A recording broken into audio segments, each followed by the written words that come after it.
બોલો સ્વામિનારાયણ ભગવાનની જય, હરિ કૃષ્ણ મહારાજની જય. ભવસંભવ ભીતિ ભેદનમ સુખ સંપત કરુણાનિકેતનમ. ફેરવી નાખો. વ્રતદાન તપ ક્રિયા ફલમ. આમ ફેરવો. આમ સહેજાનંદ ગુરુમ ભજે સદા. થોડો વોલ્યુમ ઓછું કરજો પેલા. બસ, સરસ. શિવાસુદેવ વિમલામૃતધામ વાસમ નારાયણમ નરકતારણ નામધેયમ શ્યામમ શિતમ દ્વિભુજમેવ ચતુર્ભુજમ ચ ત્વં ભક્તિ ધર્મતનયમ શરણમ પ્રપદ્યે. સર્વ અવતારી સર્વ કારણના કારણ આપણા સૌના મોક્ષદાતા ઈષ્ટદેવ ભગવાન શ્રી સ્વામિનારાયણ, સ્વામિનારાયણ સંપ્રદાય દક્ષિણ વિભાગ અધિષ્ઠાતા દેવ વડતાલવાસી શ્રી લક્ષ્મીનારાયણ દેવ હરિકૃષ્ણ મહારાજ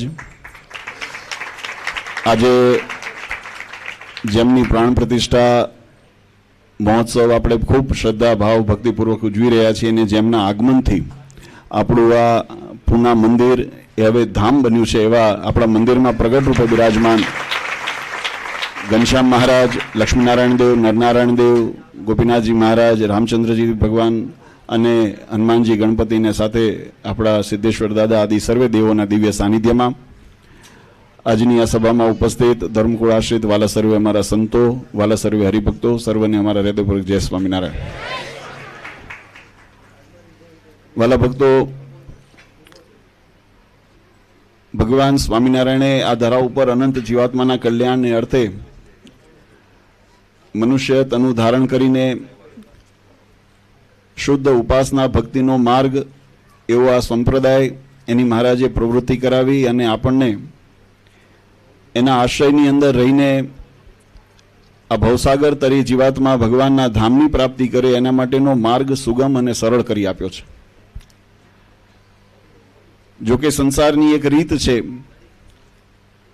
કે જગતની અંદર જ્યારે કોઈ ચક્રવર્તી રાજા વગેરે નિયુક્ત થતા હોય ત્યારે એ એના કેદની અંદર રહેલા જે કેદીઓ હોય એને મુક્તિ આપતા હોય છે, એક પોતાના ભાવને પ્રગટ કરવા, પોતાની ઉદારતા પ્રગટ કરવા માટે, એક હર્ષના પ્રસંગને વધારવાને માટે. ભગવાન શ્રી હરિ જ્યારે આ ધરા ઉપર જ્યારે મનુષ્ય તનું ધારણ કરીને લીલા ચરિત્રો કરતા ત્યારે મહારાજે જેતપુરની અંદર ધર્મની ધુરા સંભાળી છે. ત્યારે સંતોએ ભગવાનને વાત કરી કે મહારાજ આ જગતના વ્યવહારની અંદર જો આવી મોટપ દેખાડતા હોય તો તમે તો અનંત કોટી બ્રહ્માંડના અધિપતિ અને એમાં આ સનાતન ધર્મની જે વૈદિક પરંપરાની અનુસાર જે આચાર્ય પદ એટલે કે એનું જે સર્વોચ્ચ પદ એના ઉપર આપ આરૂઢ થયા છો, તો આપ જીવના કલ્યાણ માટે શું કરી શકો? નંદ સંતોએ કીર્તનમાં લખ્યું, વાલે નરકના કુંડ ખાલી કર્યા. ભગવાન સ્વામિનારાયણે કોઈને મિલકત આપીને મહારાજે વચનામૃતમાં વાત સમજાવી છે. મહારાજને જ્યારે શોભારામ શાસ્ત્રીએ પૂછ્યું, મહારાજ તમે કોઈ મોટેરા હરિભગત હોય અથવા મોટેરા કોઈ વ્યક્તિ હોય સમાજમાં, એને તમે તમારું ઐશ્વર્ય પ્રતાપ દેખાડો તો એની પાછળ સમાજ ચાલે. ત્યારે મહારાજે બહુ સુંદર વાત કરી. મહારાજ કહે કે કદાચ જગતનો કોઈ જીવ હોય અને કોઈના ઉપર રાજી થાય તો કોઈ મિલકત આપે, કોઈ રૂપિયા આપે. કદાચ જો મોટો ખેડૂત હોય તો એકાદ ખેડૂતનો ખેતીનો કટકો આપે. કોઈ ખંડિયા રાજા હોય તો એકાદ ગામ, એક બે ગામ ગરાશે એને ભેટ આપે. ચક્રવર્તી રાજા સમ્રાટ હોય તો એને રાજ્ય આપે. તો જેની આ ભૌતિક વસ્તુની જેની પાસે જે પ્રાપ્તિ હતી, જે એની સિદ્ધિ હતી, એની પાસે જે હતું એ એને આપ્યું. પણ મહારાજ કે અમારે તો એનો ખપે નથી ને અમે એના સંસારમાં આવ્યા નથી અને અમે એવું નથી ઈચ્છતા કે અમારો સંસારી જીવ એ આ જગતના માત્ર વિષય વાસનાના બંધનમાં બંધાઈને રહે. અમે તો આ ધરા ઉપર આવ્યા છીએ જીવાત્માને કર્મ અને માયાના બંધનથી મૂકીને ભગવાનના ધામના શાશ્વત સુખને જીવાત્મા કેમ અનુભવ કરી શકે એના માટે અમારો દાખલો છે. વ્યવહારિક જીવનની અંદર સુખિયા ભગવાન કરે છે, કારણ કે મહારાજને ખબર છે જ્યાં સુધી વચ્ચે વિટમણાઓ હોય, મૂંઝવણો હોય ને ત્યાં સુધી ભગવાનમાં મન શાંતિથી ભક્તિમાં નથી પોરવાતું. એટલે મહારાજે પહેલું, જો જેતપુરમાં જ્યારે મહારાજે ગાદી ગ્રહણ કરી ત્યારે 2 વરદાન માંગ્યા. એમાં પહેલું વરદાન લૌકિક માંગ્યું. મહારાજ કે અમારો આશ્રિત હોય, અન્ન વસ્ત્રે આબરૂ કરીને ક્યારે દુખ્યો ન થાય, એના ભાગ્યની અંદર જો રામપાત્ર હોય, ભિક્ષાપાત્ર હોય, મહારાજ કે અમને મળે પણ અમારા પ્રતાપે, અમારા પ્રારબ્ધે કરીને અમારો આશ્રિત એ અન્નવસ્ત્રે આબરે કરીને સુખ્યો થાય. કારણ કે મહારાજને એ ચિંતા હતી કે જો જગતનો જીવ જગતના જ વ્યવહારની અંદર વિટમણાઓમાં જો ઘેરાયેલો રહેશે તો એના આત્મકલ્યાણનું સાધન કરવામાં એને ઘણા વિઘ્નો અને મુશ્કેલીઓ આવશે. એટલે મહારાજે પહેલાં લૌકિક સુખને મહારાજે આપણને વરદાન આપીને આપણા ઉપર કૃપા કરીને મહારાજે આપણને અભયદાન આપ્યું કે સંસારમાં, અને તમે જુઓ તો આપણે ત્યાં એટલા માટે વખણાય છે કે સ્વામિનારાયણના સત્સંગી દુઃખી ન હોય પ્રારબ્ધ પ્રમાણે ઓછું વધતું આવે, કોઈ વખત કસોટી આવે, એ બધો જગતનો ક્રમ છે, આપણા કર્મનો સિદ્ધાંત છે. એટલે સુખ દુઃખ આવતા રહે, પણ મહારાજ એમાંથી રક્ષા પણ કરે છે, ઉગારે પણ છે, અને જીવાત્માને એના પરેશાનીઓમાંથી મુક્તિ પણ અપાવે છે, પણ અંતે સુખી કરે છે. ટૂંકમાં વાત આટલી છે. આપણે ભક્તિ કરીએ, ગઈકાલે મેં દ્રષ્ટાંત દીધું ને, ઘણી વખત આપણા બેંક બેલેન્સ ખાલી હોય, ભગવાનને તો દેવું છે, પણ આપણા બેંક બેલેન્સ આપણે ખાલી કરીને રાખ્યા હોય તો પછી એ ચેક આપણા બાઉન્સ થાય ને પછી દોષ દઈએ બેંકે બરાબર ન કર્યું, તો એ આપણા એમાં બેંકનો વાંક નથી, આપણે આપણા ખાતાને ભર્યું રાખવું જોઈતું હતું, આપણે એનો ધારણા રાખવી હતી.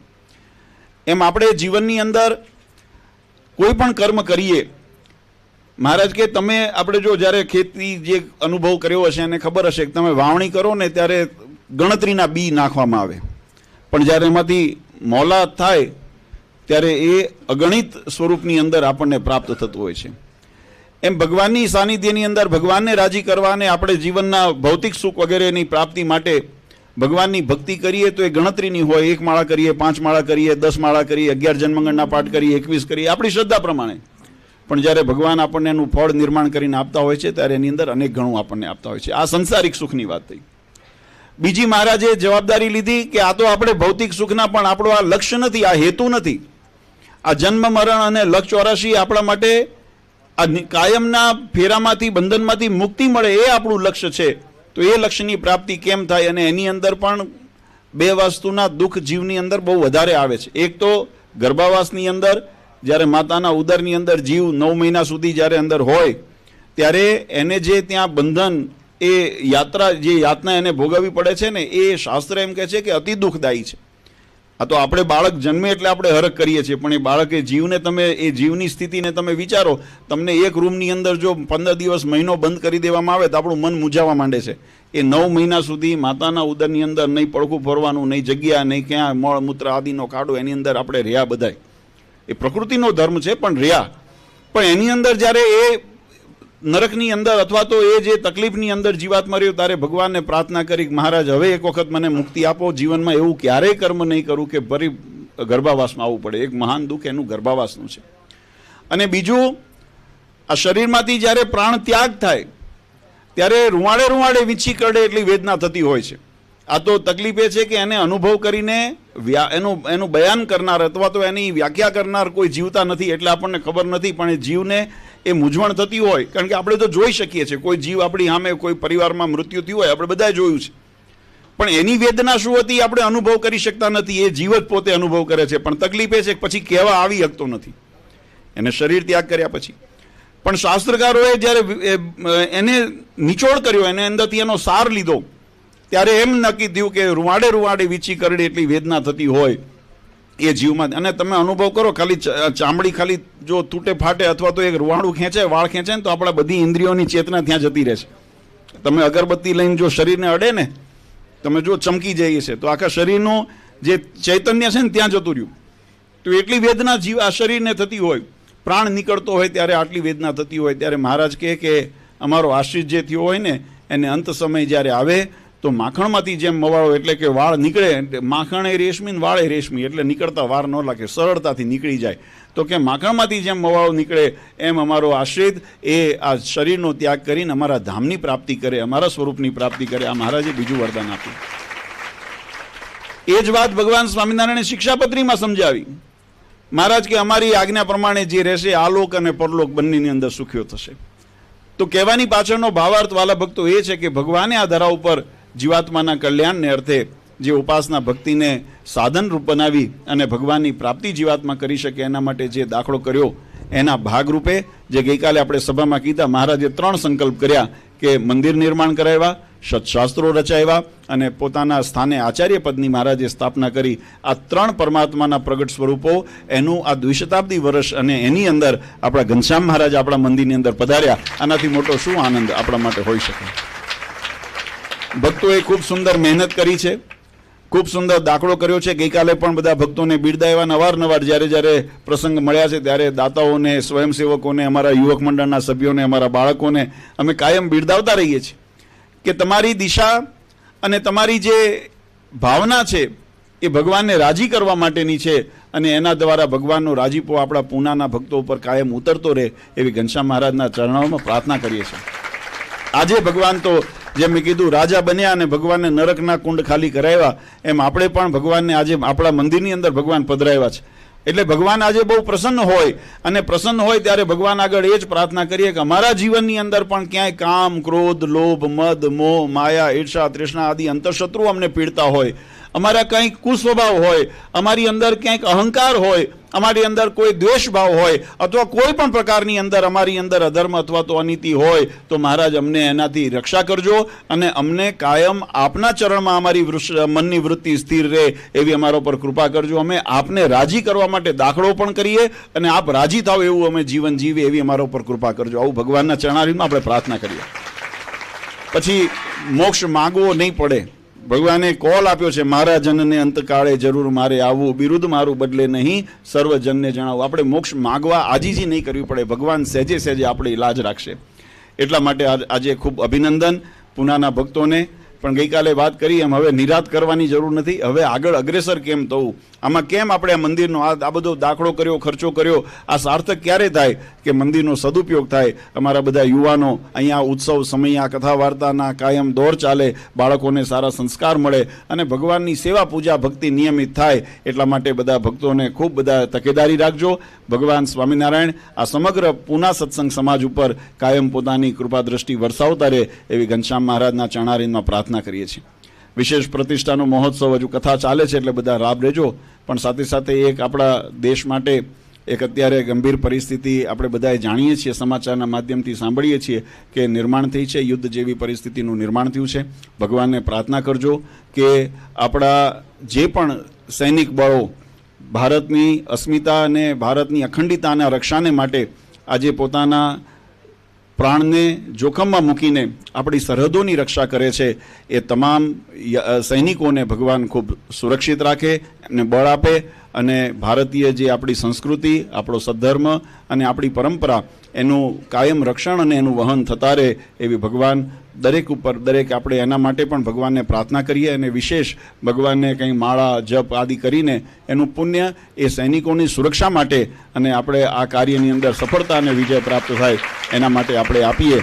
એ દરેક ભક્તોને આ ચેનલના માધ્યમથી પણ જ્યાં જ્યાં બધા ભક્તો શ્રવણ કરે છે બધાને પણ અમે ભલામણ કરીએ છીએ કે પોતાના મંદિરની અંદર, પોતાના ઘરની અંદર થોડું કંઈક યજન કરીને એ પુણ્ય એ આપણા ભારતીય સેના દળોને આપણી જે રક્ષા જે કરનાર સરહદોની રક્ષા કરી રહ્યા છે એમના સંરક્ષણ અને એમના વિજય માટે એમને ભગવાન ખૂબ એમને મદદરૂપ થાય એવી ભગવાનને પ્રાર્થના કરી અને ભક્તિ એમને અર્પણ કરજો. સાથે બધા શાંત અને ધીરજ રાખી અને આ સમયને આપણે પસાર કરીએ અને આ સમય વહેલો પૂરો થાય અને વળી પાછા આપણે પ્રગતિના માર્ગ ઉપર જે આપણા ભારત સરકારની જે નીતિ છે કે બધાને સાથે રાખી અને ખૂબ વિકાસના પંથ થાય, ભારતનું ગૌરવ અસ્મિતા સમગ્ર વિશ્વની અંદર વધે એવી ભગવાનને આપણે પ્રાર્થના કરીએ. પણ એનો પાયો એ આપણા સંસ્કાર છે અને સંસ્કારનું સિંચન આપણા સદ્ધર્મ એટલે અન્ય એનો મહિમા શાસ્ત્રોએ અને આપણા નેતાઓએ અને આપણી પરંપરાની અંદર આપણને મળ્યો છે.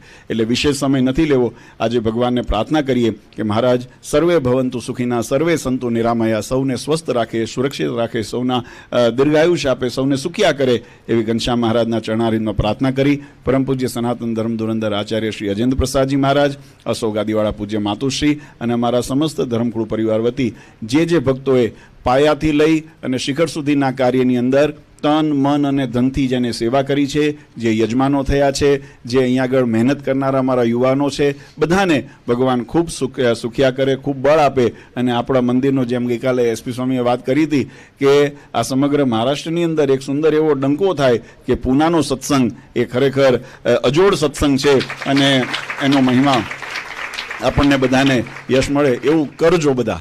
એવું કરજો. ભગવાનને તો પ્રાર્થના કરીએ જ પણ તમારે કરવું પડશે.